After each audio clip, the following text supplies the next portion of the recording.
All right, let's continue with our probability learning and look at some examples. So this first example, we are going to toss 3 coins, and it's asking us to first find the sample space. Okay, what's the sample space of the event using a tree diagram? Once we have that tree diagram, we're going to find the probability of tossing 2 heads. So we're going to write that as the probability of 2H.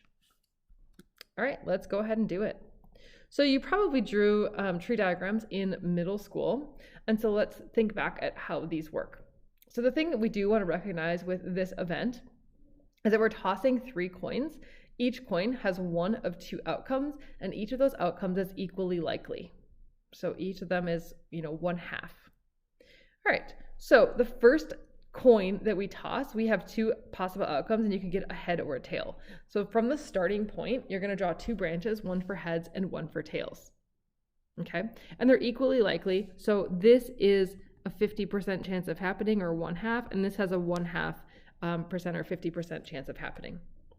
And then from each of these, for the second one, we also have a head or a tail. So from each of these, we're going to have 2 options for a head or tail for the second coin. And again, each of these 2 is also equally likely for the second coin. So that's a 1/2. This is 1/2 likely, 1/2 as well as 1/2. All right. And then for the third situation, we also have 2 options for each. So we're going to complete our tree diagram like this. And again, each of those branches, the probability of getting a head for the third coin is also a 1/2. These are all going to be 1/2.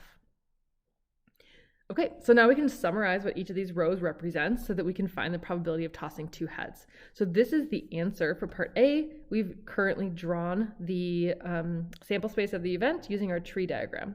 So now let's take a look and summarize this information to find the probability of tossing 2 heads. So to read a tree diagram, I'm going to look at each possible option and follow the branch for that possible option. So let's see here. I could go from start, I could toss a head first, and then I could toss another head, and then I could toss another head. And so that option there would be head, head, head, right? So I can say that this option is head, then head, then head. All right. So similarly, I can take a different path.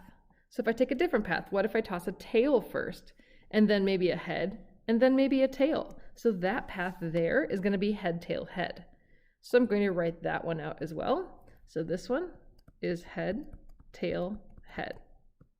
All right, so go ahead and you can pause the video real quick so that you can fill in the rest of the outcomes for each of these situations. All right, so these are the outcomes that you should have for each of these situations. And now what we're looking for is we're looking for tossing 2 heads. So let me just go ahead and circle all the ones that have 2 heads in them. Okay, so I'm going to grab a different color quick. All right, so 2 heads. This one has 2 heads. This one has 2 heads. This one has 2 heads. So I have 1, 2, 3. Oops, this one I messed up. This one should be tail, head, tail. So let me fix that one real quick, and that one should not be circled. So this one was tail, head, tail. All right, so I think it's just those 3. Okay, so I just have those 3. So since I just have those 3, then that means that the probability of 2 heads is 3 options out of how many total? So this is the total options. So we have 1, 2, 3, 4, 5, 6, 7, 8. So 3 out of 8. And so there's the probability of tossing 2 heads. Okay, so with these, remember that each of these was independent of the other, okay? And we only had 2 options, and we had 1 head option and 1 tail option. All right, so let's continue on and let's look at choosing marbles from a bag. So here we have a bag that contains 3 green, 5 yellow, and 4 purple marbles. 2 marbles are randomly selected without replacement. So that's important to know, without replacement. And so since this is without replacement, these are going to be independent events. And then we want to calculate the probability that both marbles are yellow. Okay. Okay. And then part B, we're going to calculate what's the probability that neither marble is purple. All right, so let's start with the tree diagram. Okay, so starting with the tree diagram, whoops, I didn't want to show you that right away. But if I just think about the tree diagram, I have my bag containing, I'm just going to start it right here, containing 3 green, 5 yellow, and 4 purple. So I would essentially have a green, a green, a green, a yellow, a yellow, a yellow, a yellow, a yellow, a purple, a purple, a purple, a purple. And then I would need to be able to go from here with each of those options from like that. Well, that's a lot of branches to have to put on my my tree diagram. So I'm going to look for a way to summarize this. So let's go ahead and summarize it using our probabilities. Okay, so essentially I have three different colors, green, yellow, and purple. So my first marble could be green, it could be yellow, or it could be purple. So that's why I have this first column of green, yellow, purple. And then each of those, I have the option of green, yellow, purple, or green, yellow, purple. Okay, so here I have a tree diagram that I can use to calculate my probability. Each of the green, the yellow, and the purple, however, are not equally likely. It's not 1/3 are green, 1/3 are yellow, and 1/3 are purple. That is not true, because it told me that I have 3 green, so there's 3 of them that are green, there are 5 that are yellow, and there are 4 that are purple. So if I figure out what's the probability of selecting a green one on the first try, that means it's going to be 3 out of how many total marbles are in the bag. Well, the total marbles on the first try is 3 plus 5 is 8 plus 4 is 12. So it would be 3 out of 12 is going to be the probability for selecting a green marble. And then I'm going to look at what's the probability for selecting a yellow marble. Well, there's 5 yellows, so that'd be 5 out of 12. And for then purple, there's 4, so that would be 4 out of 12. Okay? All right, now let's go on to the next. So the next time I choose a marble, I've already removed one marble from the bag, so now there's only 11 total. And so if I think about each of these branches, this first one, I've already selected a green marble, so 1 green selected. What's the probability of selecting another green? Well, if I already chose 1, then I only have 2 greens that are remaining, right? So that would be 2 out of 11. Okay, then from the yellows, I would still have 5 yellows that are in the bag. So this one would be 5 out of 11 total. And there would still be 4 purples in the bag because I already selected a green one first. And so this would be 4 out of 11 total. And I can do that for each of these, but really the only one that I care about is I only care about the one that is 2 yellows. Okay, so that we want both to be yellow. So that path is going to be here, yellow, and then another yellow. So let me go ahead and calculate this one. All right, so if I chose 1 yellow already, then that means there were 5. Now I only have 4 yellows left out of 11 total. All right, so this is the winning spot right here. It's the only place I'm going to get 2 yellows. And so now to calculate this, I'm going to use what we learned, that the probability of these independent events is going to be, so the probability of 2 yellows is going to be the probability of a yellow on the first multiplied by the probability of a yellow on the second. So my first probability is 5 over 12 right from here, right? And then my second probability is this 4 out of 11. So 5 over 12 times 4 over 11. And then I can go ahead and I can reduce that fraction. So always reduce, it's going to help you. So reducing by a 4, that's a 3, this is going to be a 1, and so then that's going to give me 5 out of 33 for my probability. So the probability of 2 yellows is 5 over 33. Perfect. So that's part A of this question. Then part B of the question asks us for the probability that neither marble is purple. Okay, so here's our same chart. So probability of no purple. All right. So no purple, let's see, it could be this one right here, this one, this one, this one, and none of these because those ones all have a purple here. So I have 4 possibilities that I could have no purple. Okay, so if I were to track each of these and figure out the probabilities for each one, So let me just follow each of these paths. So this up here, let me get my highlighter back on. So here, and then to here, and also this path there, and then also here to green, and then also yellow, yellow. So those are my 4 paths. And so I'm going to go ahead and calculate for each of these. And so calculating for each of these, let's see, the first one, so the green we originally had, how many did we have? We had 3 greens. So this is going to be 3 out of 12. Okay. And then the yellow for that first one is going to be, we had 5 out of 12. So we had 5 yellows to start with. Now, the second column, if I've chosen a first green, then I only have 2 greens left. So it's going to be 2 out of 11.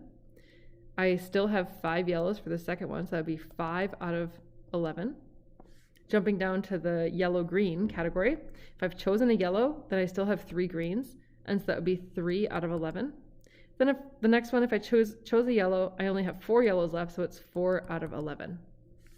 Okay, so back to my probability of no purple is going to be, I'm just going to write these out, green, green, okay, or I could get green, yellow. Notice when I said the word or, I put plus.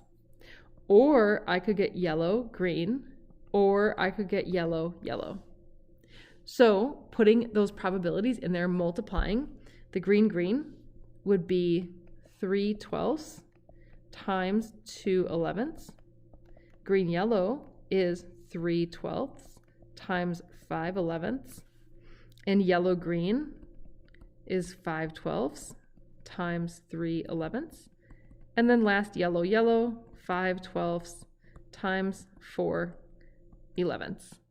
And I multiply all that out and I can simplify, and you can feel free to use your calculator on this.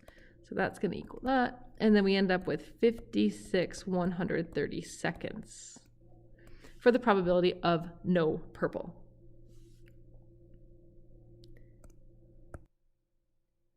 All right, let's continue on with example 3.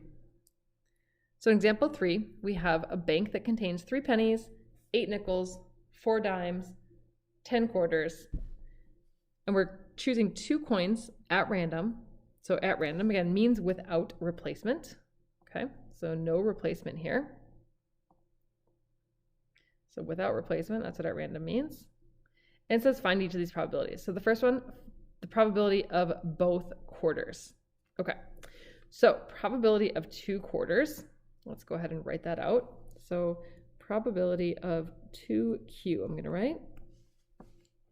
Okay, without replacement. So this is similar to the last problem. Let's see if we can think through it mentally, and then we'll go ahead and look at our tree diagram.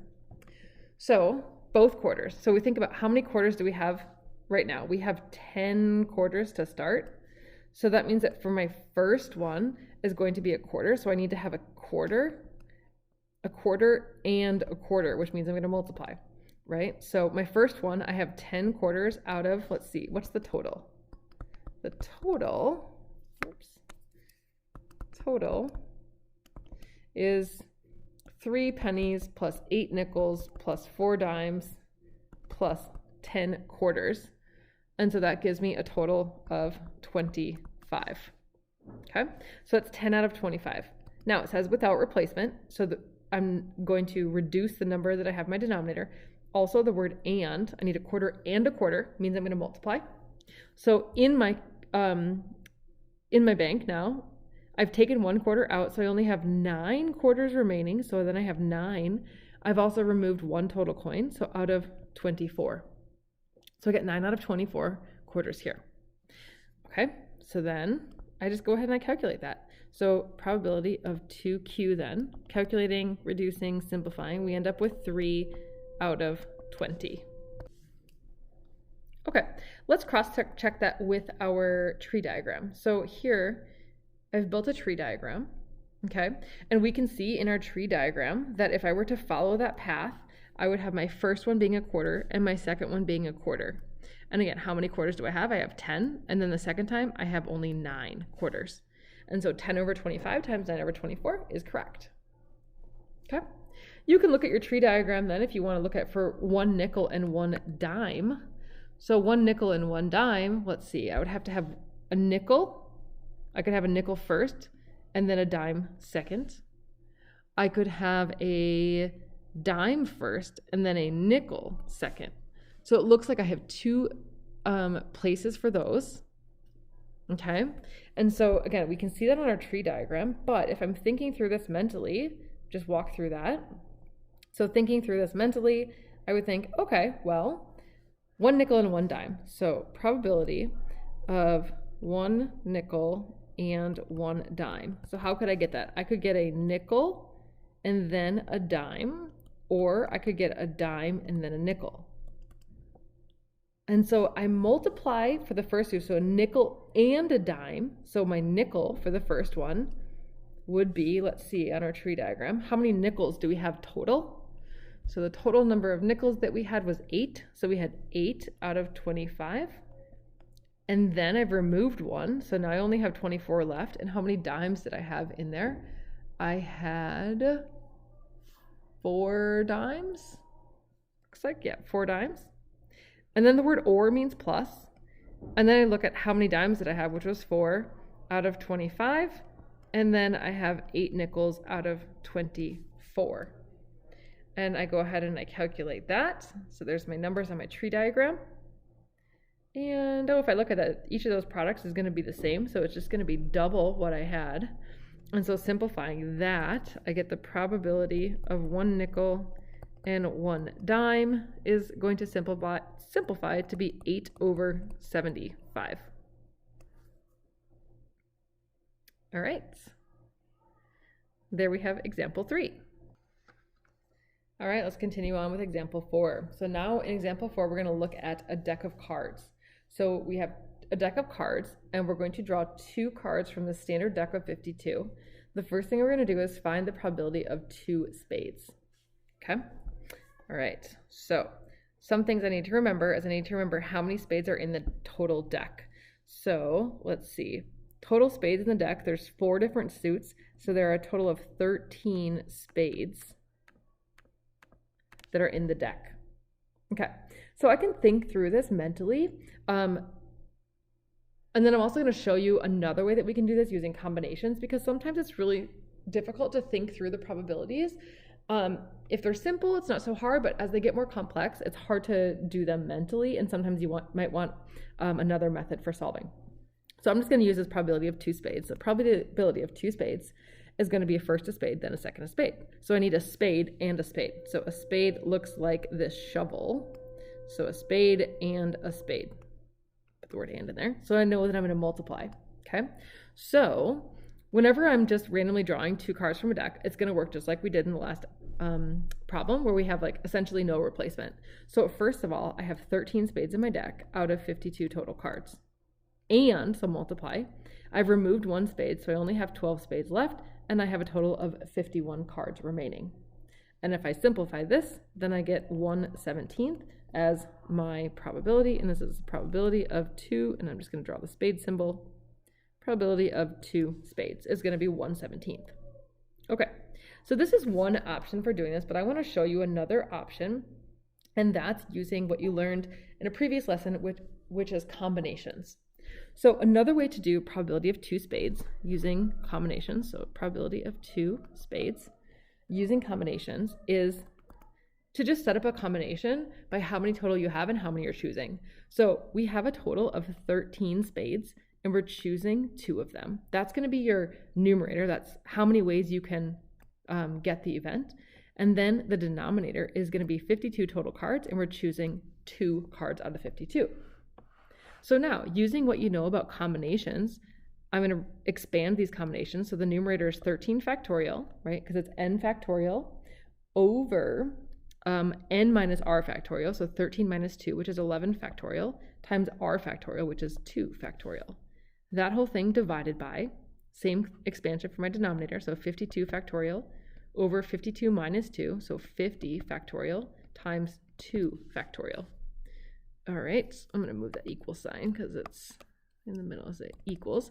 So now if I were to expand these, my numerator is 13 factorial, so 13 times 12, and then I'm going to put times 11 factorial, I'm going to stop there because it's going to cancel with my 11 factorial in my denominator. And then I'm going to have 2 factorial, so 2 times 1, all over. Then 52, 51, down to 50 factorial, over 50 factorial times 2 factorial. And so with this now, I can cancel my 11 factorials. I can cancel my 50 factorials, okay? And, oops, I should expand my 2 factorial in my denominator, even though 2 factorial is still just 2, but I'll expand it. Okay, so now I'm just going to multiply by the reciprocal of the denominator. So my numerator is 13 times 12 over 2 times 1, and then multiply by the reciprocal of the denominator, so 2 times 1 over 52 times 51. And then here you can see that you can cancel the 2 and the 1. And look at what you're left with. You're left with exactly what you have in the first part. You have 13 times 12 in the numerator, right? 13 times 12 divided by the same 52 times 51. This denominator is 52 times 51. So you can see that either way you do it, you're going to get the same answer. So if it's easy for you to think through it mentally, just go ahead and do it using the first method. If doing combinations like this is easier just to think, well, I have 13 cards and I need to pick 2, and so it's 13 choose 2, and then 52 choose 2, then do it using the combinations method.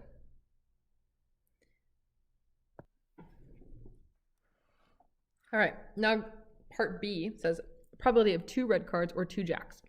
Okay, so we want to think about how many of each of these cards that we have, and then also looking at the fact that we have the word or in there. So we're going to have to make an adjustment for the word or. And let's go ahead. So, okay, so I'm going to put probability of 2R or 2J. Okay, so 2 red cards means I had to have a red card and a red card. So my first one's going to be multiplication. So this is like red and red, and then or jack and jack is kind of essentially how I'm thinking about it, so I can get the right math on the paper. Okay, so how many red cards are there total? So total red cards are half the deck, right? So there's 26 red. So that means that I have 26 to choose from. Or sorry, 26 red cards out of 52 total cards. And then my second card also needs to be red. But remember, I already picked a red card. So instead of having 26 remaining in the deck, I only have 25 remaining in the deck. And then I only have 51 total cards in the deck that are remaining. That's one option. Or it says I could get 2 jacks. So or is going to be plus, and then 2 jacks. Let's see. How many jacks are there? There's 4 jacks. Okay. So 4 jacks. So I have 4 jacks out of 52 cards for the first card. And then I picked 1 jack already. So now I have 3 jacks out of 51 cards. Okay. Oh, now I have to think about something else. Is there a possibility of getting 2 red jacks? So I'm asking myself this question. I'll just erase that for a second. Oops. So my question is it possible?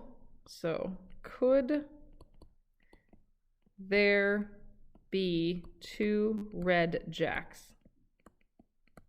Okay, and the answer to that question is yes. There could be 2 red jacks, right? I could have a jack of hearts, so jack of hearts, and then I could also have the jack of diamonds, and then that would give me 2 red jacks.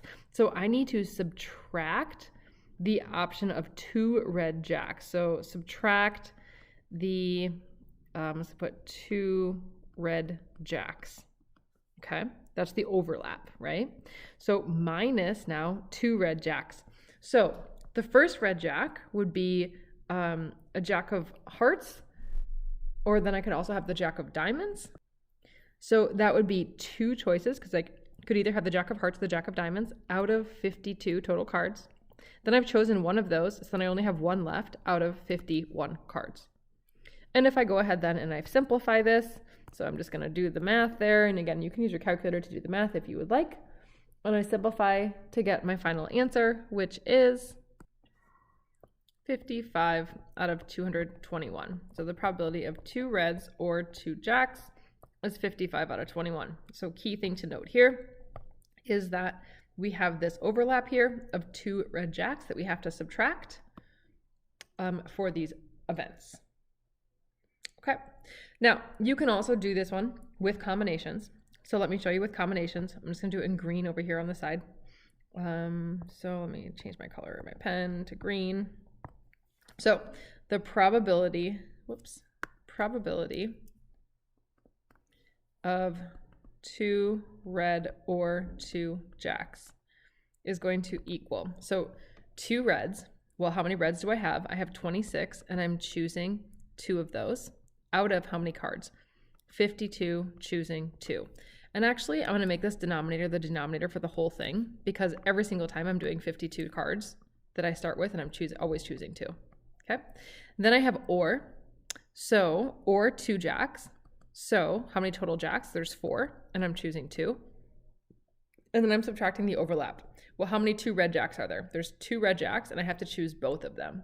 So this is what you would have if you wanted to do it using combinations. And then you can expand that combination with the factorials and simplify, and you'll get the same answer of 55 over 221. All right, let's continue on with example 5. Example 5 says, state the odds of an event given the probability of the event is 7 out of 15. Okay, so if we remember back to our odds, so the probability, actually not probability, odds I said. So odds, if we remember, is the probability of the event divided by the complement of that event, okay?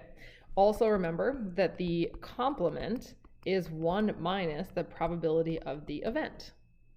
Okay, so let's just walk through what the information that we have here. So we know that probability of the event is 7 out of 15.